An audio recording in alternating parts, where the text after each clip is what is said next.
औज़ुबिल्लाहिमिनश्शैतानिर्रजीम बिस्मिल्लाहिर्रहमानिर्रहीम अस्सलाम वालेकुम जी। तो दोस्तों मैं तव्हांजो पंहिंजो बिलावल कमराणी ऐं तव्हां ॾिसी रहिया आहियो शीदी टीवी BQ। जी तो दोस्तों मुंहिंजो यूट्यूब चैनल आहे उनखे सब्सक्राइब करियो, लाइक करियो, कमेंट्स करियो ऐं तव्हां पंहिंजो फीडबैक ज़रूरु ॾिजो मुंहिंजे लाइ। तव्हांजो फीडबैक ज़रूरी आहे। जी तो दोस्तों अॼु ॿुधाईंदुसि तव्हांखे असांजे सिंध जो ऐं असांजे ज़िले उमरकोट तालुके सामारे जो बहितरीन हिकिड़ो जेको आहे सो शाइर उस्ताद मरहूम उस्ताद खमीसो कमराणी साहिब, जिन तमामु बहितरीन सुठियूं शाइरियूं ॾिनियूं ऐं माशाअल्लाह तमामु बहितर शाइर हो। ऐं अॼु उहो असांजी इन वक़्तु दुनिया में मौजूदु न आहे, पर असां सां गॾु हुन जूं यादूं आहिनि। ज़ुल्म थियूं कनि उस्ताद खमीसा तुंहिंजूं यादूं, ज़ुल्म थियूं कनि उस्ताद खमीसा तुंहिंजूं यादूं, सुम्हूं था त उथियारे छॾींदियूं, सुम्हूं था त उथियारे छॾींदियूं, जाॻूं था त रुआरे छॾींदियूं, गज़ब थियूं कनि उस्ताद खमीसा तुंहिंजूं यादूं। जीअं त असांजो उस्ताद खमीसो तमामु हिकिड़ो लेजेंड ऐं बहितरीन सुठो हिकिड़ो जेको शाइर बि हो ऐं माशाअल्लाह हू हिकिड़ो सुठो बहितरीन इंसान बि हो ऐं तमामु सुठी सोच रखंदड़।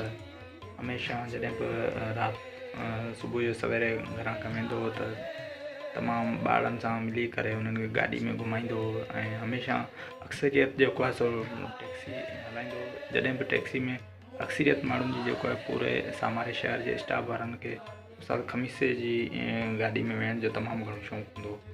त छो जो उहो शाइरी बि गॾोगॾु ॿुधाईंदो हो ऐं उहो माशाअल्लाह खिलबो बि कंदो रहंदो हो ऐं माशाअल्लाह बहितरीनु दिलचस्पु ॻाल्हियूं बि कंदो रहंदो।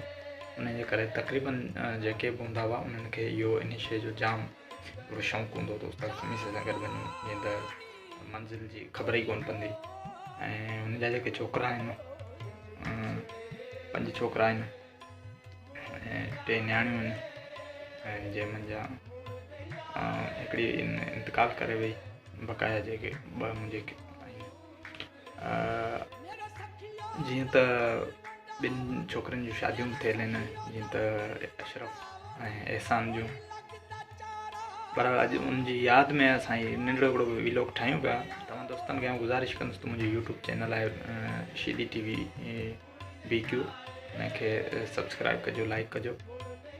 आसा कमेसा शाह जो को बेत बुधा आसी भले आए भला पिरी तुंजा थोड़ा लख ही गरीबाना कख अची तो जारे। वाह वाह वाह वाह। उस्ताद कमेसा ये बेत सुनाना। कान कंहिंजे कान असी कानू कढूं था किन जूं, केर कान केर असी हुंद केर कढे कान, असी पाण उतामरा कढूं न कंहिंजी कान, हिकिड़े सोने साजन कान सां कानू कढूं किन जूं। वाह वाह वाह।